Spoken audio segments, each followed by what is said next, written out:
মুশরিকদের মধ্যে থেকে একজনকে বলে ফেললে, আরে ভাই, তোমার কাছে যে তরবারিটা আছে এটা তো দেখতে অনেক সুন্দর তরবারি। আমি ইতিপূর্বে এই অঞ্চলে আর কারো কাছে এত সুন্দর তরবারি দেখি নাই।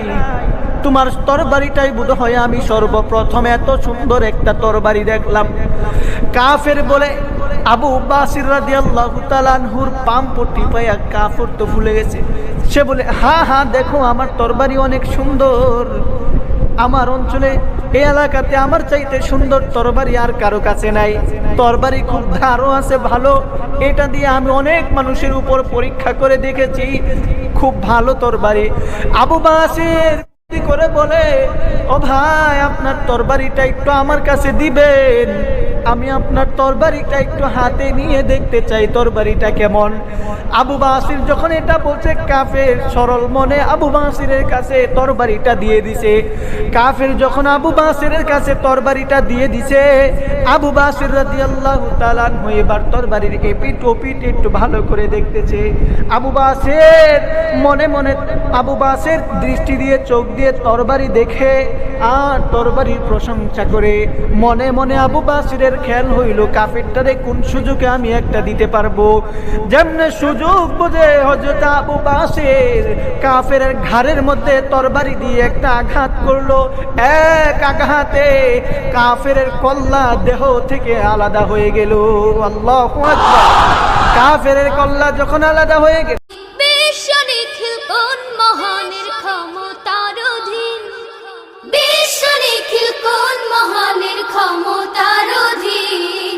রব্বুল আলামিন, আমাদের রব্বুল আলামিন।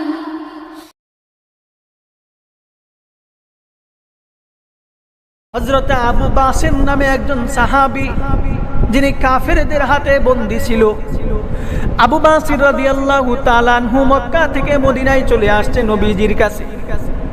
নবীজির কাছে যখন আসছে, এই সংবাদ পাবার পর মক্কার কাফেররা দুইজন কাফেরকে পাঠাইছে নবীজির কাছে আবু নাসেরকে ফেরত নিয়ে যাওয়ার জন্য মক্কায়। আল্লাহর নবীর সাথে তাদের চুক্তি ছিল 10 বছরের মধ্যে কাফেরদের মধ্যে থেকে কেউ যদি নবীজির কাছে চলে আসে তাহলে তাকে ফেরত দিতে হবে। চুক্তি অনুযায়ী নবীজি হযরত আবু বাসিরকে মক্কার দুইজন কাফেরের কাছে ফেরত দিয়ে দিবে।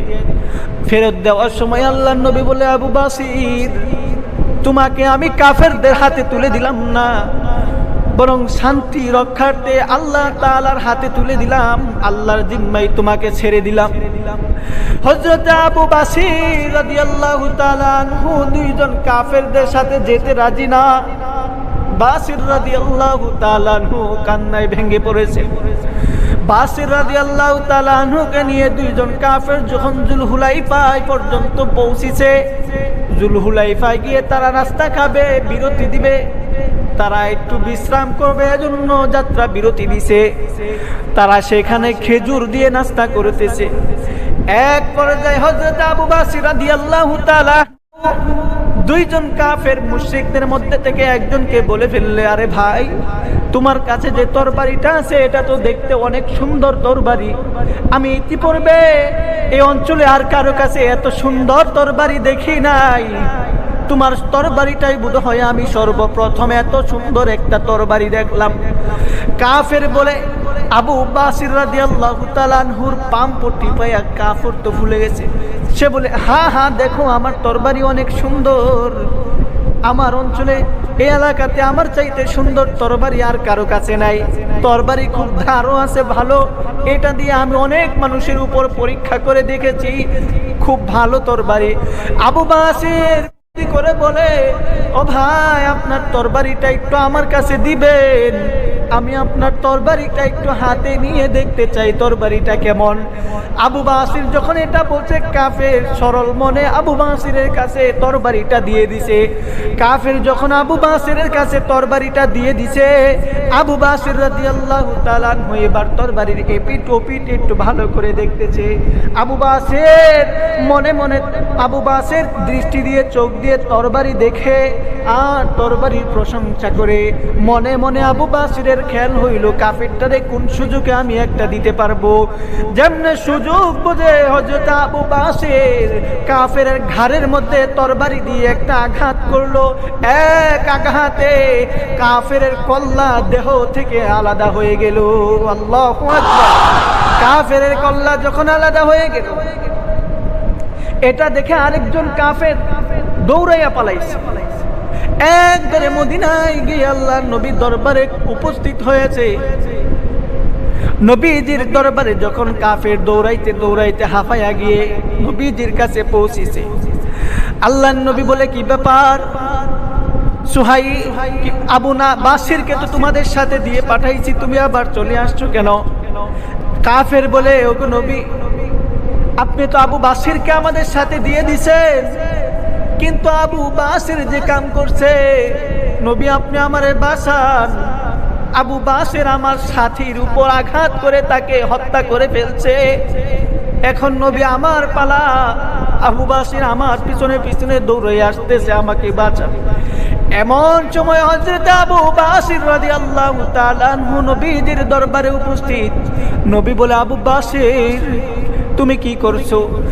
আবু বাসির বলে, ইয়া রাসূলুল্লাহ, ইয়া হাবিবাল্লাহ, আপনার দায়িত্ব ছিল আপনি তাদের কাছে আমাকে বুঝাইয়া দেওয়া, এটা আপনার অঙ্গীকার ছিল, আপনি আপনার অঙ্গীকার পূরণ করছেন। ওগো নবী, কাফেরদের সাথে আমার কোনো অঙ্গীকার ছিল না, আমি কাফের একটাকে মারছি, মেরে চলে আসছি। আল্লাহর নবী বলে, বাসির তুমি যে কাজ করছো এতে তো তুমি যুদ্ধের উস্কানি দিয়া দিছো। হায় আবু বাসির, আল্লাহ যদি তোমার সহায় হইতো। নবীজি এতটুকুন বলা মাত্র আবু বাসির বুঝতে পারলো, এখনো যদি মক্কা থেকে কোনো কাফের নবীজির কাছে আমাকে নিতে আসে, নবীজি আমাকে তাদের হাতে তুলে দিবে। আবু বাসির রাদিয়াল্লাহু তাআলা আনহু এইটা বুঝে সাথে সাথে সেখান থেকে দৌড়াইয়া মক্কার আরবের উপকূলে গিয়ে সমুদ্র উপকূলে গিয়ে পৌঁছেছে। সমুদ্র উপকূলে গিয়ে পৌঁছেছে, তিনি সেখানে আত্মগোপনে ছিলেন।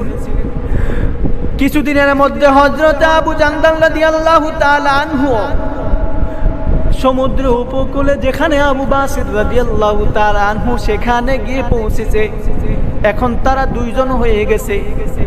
এভাবে যখন সংবাদ পৌঁছে গেল গোটা মক্কার মধ্যে, যে সমস্ত সাহাবীগুলো বন্দী ছিল মুসলমানেরা, এদের কাছে যখন গোপনে সংবাদ পৌঁছে গেল যে আবু বাসির এবং আবু জান্দাল রাদিয়াল্লাহু তাআলা আনহু মক্কার সমুদ্র উপকূলে অবস্থান করতেছে, তারাও তখন সেখানে গিয়ে পৌঁছিল। ধীরে ধীরে অল্প কয়েকদিনের মধ্যে সাহাবাদের একটা বিশাল জামাত, ছোটখাটো একটা জামাত তৈরি হয়ে গেল। এবার তাদের কাছে খাদ্য নাই, পোশাক নাই, তারা কিভাবে চলবে?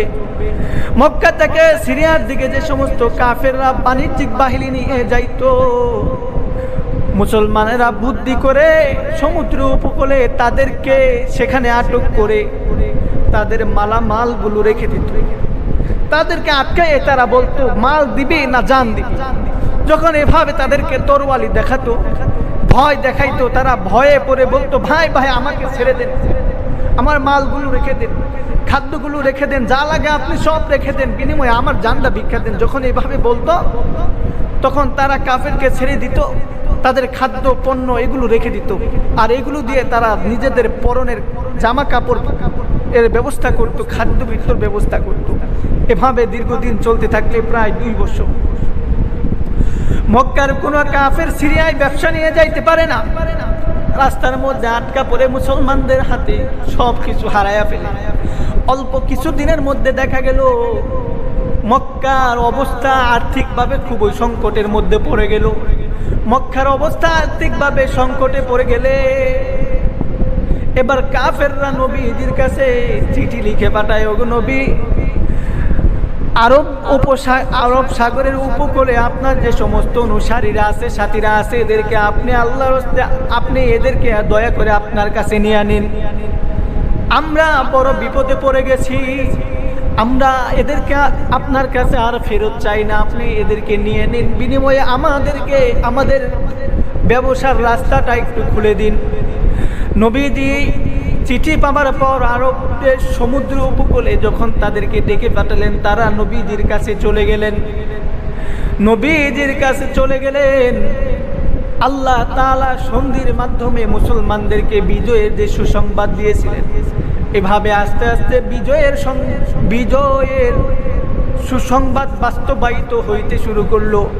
অবশেষে দেখা গেল, যেখানে মুসলমানরা ইসলামের শুরু থেকে হুদাইবিয়ার সন্ধির আগ পর্যন্ত দীর্ঘদিনে মুসলমানদের সংখ্যা 2000-এর বেশি যায় নাই, সেখানে